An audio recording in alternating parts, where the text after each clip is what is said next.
everyone. Welcome to the 100x podcast again. It's been a while, but today I have two very special guests with us, Brendan and Herschel from 2AM VC, the co founders and general partners there.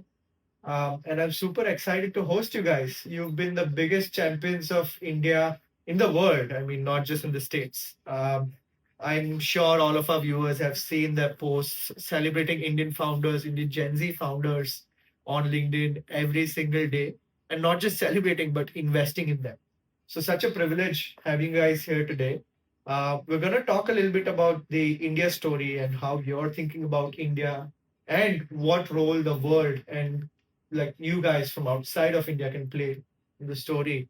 But maybe before that, I know your background story for the audience. Why don't you guys run us through how you guys actually got together and how the whole India focused fund came together for you all?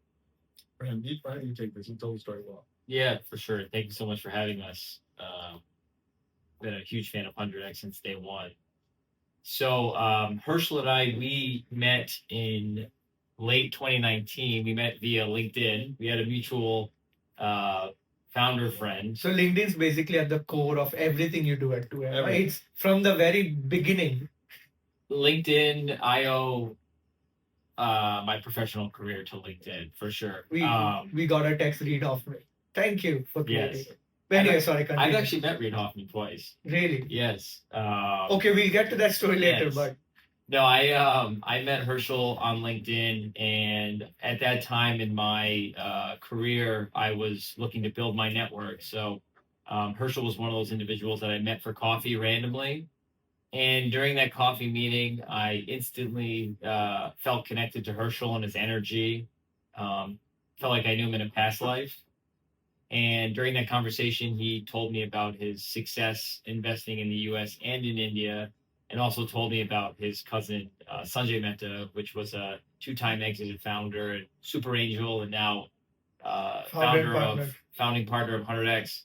And I thought that was fascinating. I was totally inspired by Sanjay's journey and whatnot, and then also Herschel's journey. And one morning I got an email from Herschel asking me to come to the first 100x demo day. yeah, December 2019. Is that what it was? Yeah. I messaged him, and it must have been late November, maybe a week or two before the actual. 2 weeks before the demo day. Yeah, it's just a garbage invite. Nobody's gonna come. Nobody's gonna come from the States. Yeah. He was the last person I expected to come, to be honest. Yeah. And I'll never forget. I sent the email, and I'll tell this part of the story because I do it justice. I get an email back a day later, and him saying, "I got my ticket. I'll be there." Now, I was an American who's come to India quite frequently throughout his life. It's not the easiest journey, especially the first time. It can be quite overwhelming. I messaged him back, and I'm like, "Have you been to India before?" I just got one word reply, "No, I have not." And I asked, "Do you have a visa?" The next email is from Brendan, "What is a visa?" And that's when I was like, "Oh, wow, this guy has guts. Go to the embassy now, get this document. You got to come." And he took care of it and showed up. Like, you were there, Russell. Yeah. But that's kind of the founder mentality in him, right? Yeah. Just 90% of job is just showing up, and when the opportunity comes, you got to be ready to grab it. I sent this invite to about 10 odd folks who, were just within the network, people I trusted, people I like. And one showed up. So I had the most important one yeah. showed up. I had I always go with my gut and my intuition, and I was at a time in my life where I was really going within and asking my gut a lot of questions, and I knew it was an opportunity of a lifetime. It's really hard to explain, but that's how I felt internally. But I've always. What did you see when you were here? You spent 2 days in Mumbai? It was in and out. That first trip. I think what I saw, which really opened up my eyes, was what 100x built and the individuals that were attracted to 100x, other angels and other investors and stuff. But more so, it was the founders that I connected with in India. I remember the first 3 pitches of 100x demo day, the first cohort, and I heard the traction and the numbers, and I was blown away. Yeah. But when I interacted with these founders, I could tell these founders were very special because they were very technical, and it wasn't just one technical individual. It was like the whole team was technical. Yeah. Um, and then also the hunger and the drive that these individuals felt, and it felt like I was back in Palo Alto again. When I first moved to Palo Alto, I went to a lot of these kind of pitch events and accelerator demo days, and it reminded me of those founders and the ecosystem. You could just tell with the ecosystem. So I was really drawn to the founders from day one. So yeah, fantastic. You saw the founders, you saw they were technical, and you loved it. Loved the energy. Fantastic. So 2 days in and out in India, and Hershel, you've been coming since you were a kid. So you'd already seen all the growth, right? 2019, you'd come after what? 2018, 2019, you'd come after like 2017, 2016.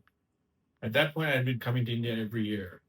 Well, pretty much every year. and so you were seeing like the complete step digitization. change that was happening every single year, right? Yeah. And you spent 3 months in India. Yeah, I'll never forget when OCI started. It was Aadhaar, then I think OCI started the mid OCI, UPI. OCI. Okay. OCI is it's Aadhaar for overseas Indians. Wow. And this is a big deal for my parents and my family that okay, this is an ID that now forever connects any NRI with ties to India forever. And it's all done through Aadhaar, through the digitization process, through the India stack. And then every year something got released, something new. And 2017, I backpacked throughout the country, and Sanjay put about 10,000 rupees. All right, so this is a funny story. I had, one kaka or one uncle who he had given me wads of cash for this journey I was about to take. 2-3 month backpack trip. So in my backpack, the bottom of it, I just had piles of cash at all different denominations. And then Sanjay said, download Paytm. Back then, Paytm didn't have KYC. So I had this electronic wallet. Then Sanjay uploaded 10,000 rupees. Wow. Just like that, you have money in your Just like that, I had money. So now I have this bag full of cash, but I got this smartphone with rupees on it. And I remember going on the I was taking trains. So I went on the IRTC account and tried to get a train. And the website was like built by a 15-year-old. It was impossible to use. But Paytm, through the APIs, allowed me to create an account, booking trains, booking buses, booking hotels, booking everything on a single app, a super app. And it was easier to travel in India than it was in the States. And I didn't use any of that cash. I came home with a full bag. And my uncle's like, wait, what happened to you? Like, how are you alive? Yeah. And, that's when the light bulb went off that something's happening here that, India gets to leapfrog technologies, mobile technology at that point. Phenomenal. Yeah. Thank you, Vijay Shekhar Sharma. Thank you, VSS sir, creator of the ecosystem. But fantastic. So you saw how India was just growing rapidly. There was a step change in technology, in adoption, in people. Yeah. And when you think about it from an NRI perspective, when you have a dual identity, it's interesting. The Indian culture is so strong that you're always going to be a part of it. Everybody knows this. But once WhatsApp really kind of became prevalent, mobile tech became prevalent, the closeness to India, that distance shrank overnight. All of a sudden, I'm getting happy birthday texts every day. Yeah. This is like from family in India. People you used to have to meet in person every year now can just text you every day, and you can just call them. Exactly. So that Saturday morning required call while I'm trying to watch cartoons and then college football. Yeah. It became, I can do this whenever I want. And that closeness with family drastically increased. The borders became smaller. So then the dual identity becomes merged, or it can be the lines become blurred. Yeah. Fantastic time. Yeah. So both of you saw that energy in India, December 2019. But as I understand, you'd barely spoken like 2 times at that point, right? Like a couple of times. You barely even met before that. How did the relationship evolve, and how did it kind of lead you to starting an India-focused fund? I understand Zepto here is part of that story, and would love to hear from you guys. Yeah, so when I got back from the first trip to India, I was obsessed with the opportunity, and I always looked up to, you know, specific growth funds that started deploying in India kind of previously. And it was just an ecosystem that I wanted to learn more about. So I started to do a lot of like kind of deeper diligence within like the macro themes of India. And during that, I started to write my couple day journey here in India on LinkedIn, but also and I actually posted around that and saw traction around those posts. And then I started to dig deeper into the ecosystem.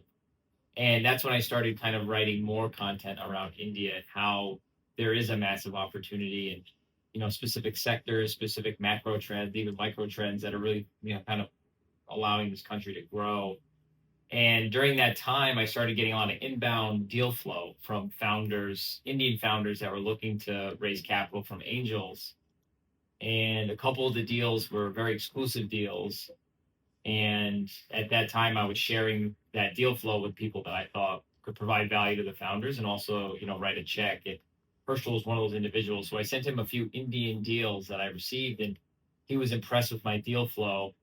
Um, and with that, it allowed us to kind of build a relationship. And I started sending him just consistently more deals. And he ended up investing in a few deals, and that kind of made our relationship, I would say, more solid. Um, yeah. We started to transact together, and like Brendan mentioned, first time we met, we became instant friends. Instant friends. So we haven't touched on Brendan's background. Brendan co-founded a very special startup in Los Angeles, publicly listed now in the pet care space. Raised a lot of VC money. It was really a true LA story. Being from LA, there are very few startups that reach that height. Yeah.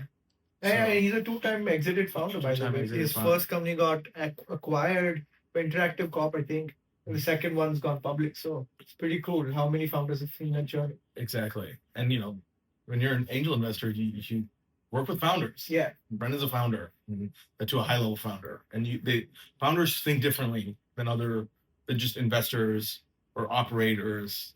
When you're a founder, you're going through an experience that is very unique, and only founders will understand.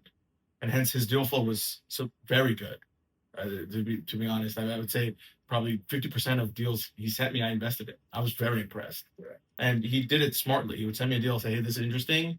Why don't you just take a look? Let me know if I can help." One of those deals was Zepto. Yes, right? Yes. And how that come about? How do you guys invest? And what did that change? How did seeing Zepto come about change your mind about it? Well, we had done 3 investments together at that time. And so this one was pretty unique. Brendan, maybe you want to touch on, kind of what happened and where it went. Yeah, so I did a post on LinkedIn that was around I think it might have been around Y Combinator in India, like YC in India investments. And one of the founders of Zepto reached out to me. KV or Adit? KV. Nice. And he commented on the post. He commented, but he also DM'd me. Yeah. And I check every single DM that somebody sends me on LinkedIn. That's just kind of taking a digression here. Kind of crazy how, every single successful startup had a founder who was like desperate, just commenting, interested, hey, let's speak, hey, just out there selling before they were successful, right? Like every single founder who's watching this is probably doing the same thing, commenting on your posts and saying, hey, Brendan, let's connect. And it can actually lead to $1 billion outcome. Yeah, I think it's crazy. I think that one of the biggest superpowers you could have as a founder, but also in your life, is to be shameless. Yeah. I think a lot of individuals may have, imposter phenomenon, or they feel like they have to have some level of success to be able to reach out to somebody. Yeah. I totally disagree with that. I think you can be anyone and reach out to anyone, especially if you know how to sell yourself and you believe in yourself and you're confident within yourself. Doors open that you may not thought ever existed. Yeah. KV reached out to me and I saw his background. That's what really drove me. He's an 18-year-old kid who's I mean, what's the background there? So I think that if you get into Stanford CS and drop out, I think inherently that there's something special there, and you For have sure. to take every call from that situation.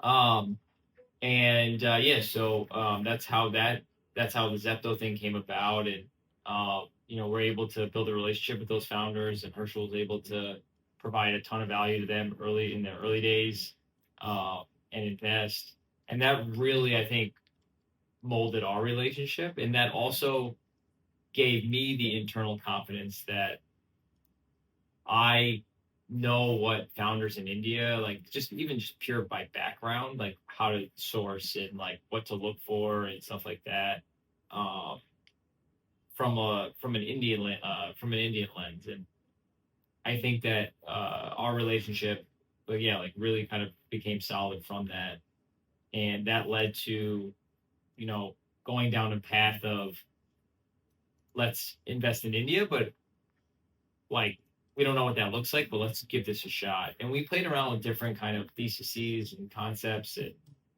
how we wanted to structure the fund, and realized that if we're going to invest in India, we want to invest in India and only India. We don't want to invest in the U.S. and in India or whatnot, but we want to invest in Indian founders, building for the Indian Your markets. conviction was that high that you could have deployed anywhere in the world, and you said no, only India. Yeah. Focused only on India, no cross border, no US, nothing. Just I India. think that I think you can spread yourself a little bit too thin when you do something like that, but also India, like India externally outside of India, you have Morgan Stanley reports, you have EY reports, you have Bain reports, and if you actually go through those reports, you can just really get a sense of India and how it was and where it's going. Yeah. Through technology. Absolutely. And so you've now been part of that India journey for 3 years. 21 is when you started the fund, I think, right? So it's been almost 4 years now. Jan 21 is what I remember. You've been part of the journey. You've invested in a bunch of great businesses, like Upnamart is one. There's Newme, Carton Card, Interview, of course, Zepto. Um, what's the future looking like? Are you still, after having spent 4 years, are you still investing in India, or are you gonna be like, nah, I gotta hedge, I gotta diversify? I think India is the best place to invest. Yeah. It's the only emerging market that's emerging at this pace and growing at this pace. Software solves problems for people in India. And people solve problems in India. Exactly. And so when you have this kind of colliding winds or waves, whatever you want to call it, like the timing tailwind, the timing cannot be better. On top of it, you have the youngest population in the world who tends to be bilingual, hungry for resources, global from day one.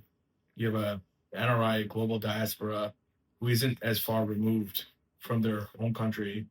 So you have this tailwind that's just phenomenal. I mean, you have, India went through what they call a brain drain. The brain drain is looking back and they see India as a homeland. Yeah.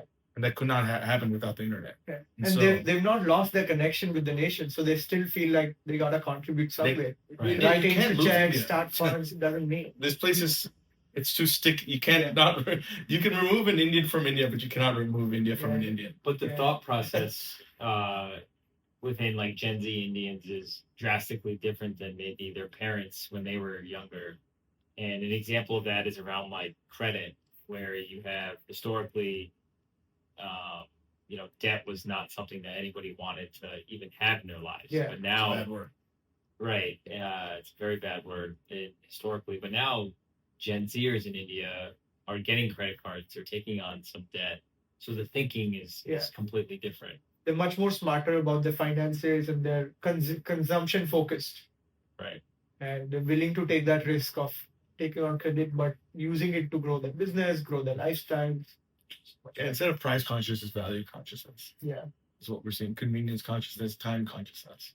And if that wallet size is growing within the Gen Zers in India, kind of where is that capital being allocated towards? Yeah. Many different sectors. We we really are looking at this Gen Z population of not just the future of India, but the future of the world. Fantastic. And then let me just it's not also not where it's actually geographically where is the wallet growth. It's not just where is the spending happening, but where in India is the wallet growing. So when you look at it, when you peel it back, then we have Gen Zs in tier 2, tier 3 India who are now coming to age and coming into the capital as well, and Yeah, are yeah. ready to take on these risks, which 10 years ago was Wouldn't not happen. the case. India went from a 3 metro city, and we believe 10 years from now it'll be a 10 metro city, and then 20 years from now we're looking at a 50 metro city. So this is like happening at a pace that's very But unique. is this not like override? Like globally, what are you seeing? Is India priced in the India story? Has everybody already invested what the country can absorb, or is there more space? Like I don't know what's the global perspective. I feel like everybody's talking about India, and just globally, everybody already knows about India and has exposure. Is that true, or do you think there's still a lot more to be done? They don't even know. Yeah. I think it's just kind of coming about. If you look at population kind of growth, a lot of these countries their populations are old, and India has a young population. And with a young population and a mindset that is consistently in the growth mindset and technology really fueling that, I don't and with kind of the exit markets and liquidity markets as you're adding more Indian retail investors to the liquidity markets, ecosystems are growing, economies are growing. I don't know any other kind of international market in besides the US that's growing at that pace. I think you saw it in China in the early 2000s, but that's an older population now, and there's a lot of regulations and stuff like that. Um, Same thing with Europe. We go to Europe a lot for LP events, and our LPs live there. And Europe is a place that also has an elderly like an older population, and the growth really isn't there. Um, so besides the U.S., we feel like India is the fastest growing kind of market in the world, and technology is really fueling that. And with this young, excited, passionate population, I think India. And you don't think the opportunity is priced in yet? You don't think No, it's done? The story it's still underpriced. It's undervalued in yet. I think there's only a small set of people that are actually focusing. I think that there could be way more growth within at least the U.S. market around India, and people are not even they haven't woke up to it yet. It's not even close. Yeah. The knowledge around India is so surface level. There's a lot of stereotypes about it. And Give me an example. What's something that the West perceives incorrectly about India? that India, it's not emerging. That India is backwards. That there's systemic cultural issues that hold India back. But that what they don't realize is what they don't see. I mean, yeah, I had the privilege of coming here every 2 years, growing up, and then every year growing up. And Brendan will be the first one to say it. Every time he comes back, there's something else. He's like, what? How? This is not recognizable. This has changed. It's not the same It's country. not the same country. No, and it's every single time I come back. Even when I just came to Mumbai has changed. You could just tell it's like it's a tier 1 global city, and my brother-in-law is in the wealth management space at a large bank in the United States. And over just the last year, I think him and his team have been getting more reports and other people talking about India, and he's in the banking world. So I still think there's a lot of room for growth within people understanding. So what's preventing people from coming here? What are you guys doing to change things? What are you guys doing to spread the gospel of India? So I think it's just from the West. It's a long travel day. I think it's not like Europe. India's you have to be here for a few weeks when you come visit. So I think right off the bat, they have to dedicate more time and allocate more time. You to think the coming West here. has to come to India first before they understand what the Yes. opportunity is? Yeah, I think the media. You can't do this over a Zoom. You need to Yeah. really be in person You to need really to see what's you happening. need to feel the soil. You need to Yeah. walk the ground. You Yeah. need to breathe the air. You need to be here. To understand the pain and the you need to understand the pain points to understand the opportunities. Every time we come, we just see a different place. We also see different pain points. I also That's the think beauty about the it. media also. I think the media also puts India in some light, at least to the normal, American citizen. It's like India. There's a lot of poverty. Yeah. But the thing is, there's poverty everywhere. It's a very reductive stance that mainstream media in the West generally takes about Remember, India. Right? They'll reduce it to like three things: poverty, and then two And other then, things like maybe like pollution, or scamming or yeah, something. scamming. And I think like movies like Slumdog Millionaire, which came out a very long time ago, like that's like I think people still have like movies like that in their mind. So if there were five things you wanted to highlight about India, what would those be to a Westerner? I would say it's probably I've been to a lot of countries and it's probably one of the safest places I've ever been to. Okay. I would say that the hospitality and India is not this, just metropolitan cities. There's mountains, there's lakes, there's backwaters, it's almost like California. Yeah. It has you can ski. I learned today you could ski in India, like stuff like that. So it offers more than what I think people perceive it as. Yeah. I think that people don't realize how prevalent English is in India. That I would imagine, you can correct me if I'm wrong, if you think I'm wrong. I don't think that there's another Asian country that speaks English like India. No, none in Asia. I think the second largest English speaking population in the world is Nigeria, which is in Africa. Really? Yeah. So with English being prevalent, now your mobility within the country you visit is going to be tremendous. Your interaction with an entrepreneur is going to be exponentially better. And then when you actually see the pain points that are being solved, the light bulbs go off. See, in the U.S. we have a common saying that a very small TAM it can become a very large TAM very quickly in the States. And what's considered a small TAM, or what we think is a small TAM in the States, is a large TAM in India. Mm. And that's getting flipped now. And it's actually quite unique to see that in India. That's our thesis, is that in 10 years, what is a small TAM today that's just going to become a large TAM. Yeah, we just discussed today, right? Like a decade ago, India had like exactly a decade ago had like 5 or 6 unicorns. Today we have over 100, and today we have maybe 5 or 7 decacorns that have been created by the startup ecosystem. A decade down, we'll probably have 100 plus companies worth $10 billion and more. And that's the other piece of the puzzle. So from a global lens, when you're looking at an economy and a $5 trillion economy, compared to the States, compared to EU, is small, still relatively small. So like when something's at that size, or compared to China, something small, then you don't pay attention to it. Yeah. Until you have to pay attention to Yeah. it. We're still very early. The price is not baked in. The depth of the market isn't there. It's not even known. What this Gen Z population is capable of is a massive question mark.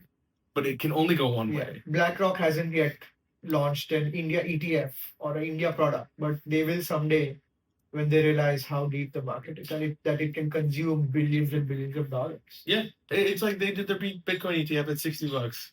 There's 60,000. Yeah. And by that's when the depth of the market was already there. Now today it's sitting at 90. Fair enough. So what are you excited about in India? Like, is it just your winners have been largely consumer and tech? Is that what you're focusing on, or do you think there's other opportunities, other kinds of businesses that India can build? Yeah, I mean, obviously, given our backgrounds, consumer is something that we're just drawn to, and I think we've had the most success in that space. So we'll continue investing heavily into that space. I think if you see companies like Tesla, Apple, Boeing, now they're tying up with local manufacturers in tier 2, tier 3 India. And seeing that, I think it's like 20 to 25% of all iPhones are made in India now. I think manufacturing is just an amazing space, and we're seeing that with these companies coming into India and manufacturing product. That's something that something that I'm really passionate about as well. Um, look, there's so many. There's India is such a blue ocean that it's almost like you just there's so many different sectors Yeah. to invest in, and I think that we're as agnostic as possible. We'll look at everything and we'll create theses around it, and if we're not a really expert in that sector, we'll fall on our other VC friends or angels to understand more about the sector. But there's so many sectors that we're excited about. Is there something that you've seen that you're like, wow, this could only be built out of India? It's nuts. Like, I guess Zepto is one example of that. Right? But what have you seen, which is, because in the West as well, right? There's a notion that India just copies whatever the West does and says, okay, Amazon for India, that's Flipkart. Or Venmo for India, that's Paytm. What's India specific innovation you've seen, which is like, this is India only? What's really excited you? Phone pay. It was one-off company. Only that kind of micro payment processing through a digital infrastructure. 5 cent payments. It's the only thing that kind of. It's the only, Brendan and I laugh about it when we come here and we see our Ubers and we put in our expense sheet. We're like, what is this expense?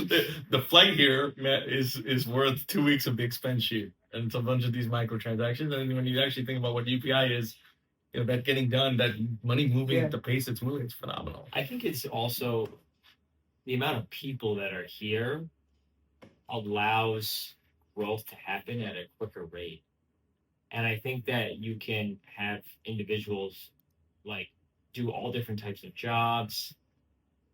For an example, you're seeing things in Bangalore. They're building a train from the airport to Koramangala, and like there's enough, you know, manpower to build this in an ample amount of time, and it's something that could happen, 24/7 of building this Yeah. of this thing. We're in the West. Labor's tough. Yeah. There's a lot of regulation around when you can In do Cali, this. you spend $2 billion to build a mile of high speed rail. Yeah. Nuts. So like, I don't think it's. I don't know if there's any like India specific off the top of my head, but I think just in general the pace that I believe India in 30 years from now, when I come back here with my grandkids, it's going to be a completely different country than when I first came here in 2019. Like mind blowing. It's going to be awesome to see. I got to see the whole this side of Mumbai completely change. Yeah. And now it'll be awesome. Yeah. Talking about, having such a large workforce, how do you see kind of the rise of AI playing into India's role in the global economy? Do companies need lesser labor now? And so does Indians, do they lose their jobs at both labor and at service levels? Or is it just going to drive better adoption for Indians and Indians? So I think that I don't think there'll be a loss in labor. I think AI will not really replace kind of humans in specific categories, but I think it will provide a more frictionless experience to everyone's daily tasks or just in general. I think it's going to be a kind of a partner to someone's life. I don't think it will replace. And I think there's different sectors that have a lot of friction organically, and AI will be able to solve that friction, but also speed up things. And an example of this, which is a little bit off topic, but I'm not an accountant and I don't enjoy giving my accountant all of the information for him to do my taxes. I think AI in that use case would be able to really help me out and speed up that process and get that. And that actually frees up labor that would have otherwise been tied up in unproductive uses, Exactly. which can do a lot more creative and smart things. Our culture stems around seeking knowledge, finding knowledge, learning. It's a big part of, that's why education is such a big deal here. Yeah, it makes us smarter, makes that knowledge more available. And so it's just going to make Indians better at everything that they do. Well, what's interesting is that what I've realized in life, but more so in tech, is like everything is timing. And I think like AI has been around since when I got to Silicon Valley in 2011. There's been a great AI companies. But now you have the population of the world, majority of them are like on mobile phones. majority of them use like digital payments. Like people are way more technologically advanced than they were in 2011. So now they're technologically advanced. Now you introduce these AI products, they already can. There's a way higher rate of adoption than it was back in the day, and I think AI in general will just it will it will solve a lot of people's kind of pain points in life. And Indian founders, I think, are building great AI businesses. Yeah. No, very, very, very, very aligned with what you guys said. And, we also believe that what's going to happen is AI is, in fact, going to lead to a Cambrian explosion of businesses. Because, India is actually very technologically savvy across all levels of consumers, right? So, there's no Luddites. People love adopting technology. Nobody says, I don't want to use a new app. I want to go to the bank. Right. Okay, you make it simpler. I'll adopt it. Right? I'll adopt Zepto. I'll pay that 10 rupees extra, but I'll use what tech is available. And so that really plays into our hands because as more and more and better AI products come out, it's actually going to drive up productivity. And you're going to see more and more solopreneurs, entrepreneurs come around. Because for a guy earlier or a girl earlier who would have to spend 5-10 lakh rupees, hire engineers to build a company, now they can just spend $50 on Claude, on Cursor, and just start building themselves. And that's going to supercharge India's productivity because you have so many people seeing dreams who can now actually get it done with the rise of AI and AI agents. And I think India has built such a phenomenal product mindset, both at a consumer level and at a enterprise level. We just think at so many levels because the Indian customer, both enterprises and consumers, are very picky. So it forces product leaders to really think in detail, right? And so that's led to India having the muscle power to actually create the entire application layer of AI. Some of the best AI applications. For example, there's a company called Sync Labs. It's YC funded, but they're the original creators of the Wave2Build library, which is what is used by everybody for AI avatar generation. And these guys have created a fantastic product for the whole AI avatar, right? And it's Indian. And so more and more application layer products are going to come out of India. And the consumers are also going to be Indian entrepreneurs, Indian solopreneurs who are just adopting new technologies, thriving on them, and building for them. That's a superb open, and I totally align with you guys on that. Yeah, it's crazy. It's just like even today. Are you familiar with Chegg? Yes. See what happened with Chegg today? No, I'm not. So a lot of people were relying. First of all, Chegg when they first launched, that was one of their first customers. That you basically rent textbooks. Okay. And they fast forward now. You do your homework. You can tutors and all this stuff. But GPT and these platforms completely Kill their business. decimated Chegg. Yeah. And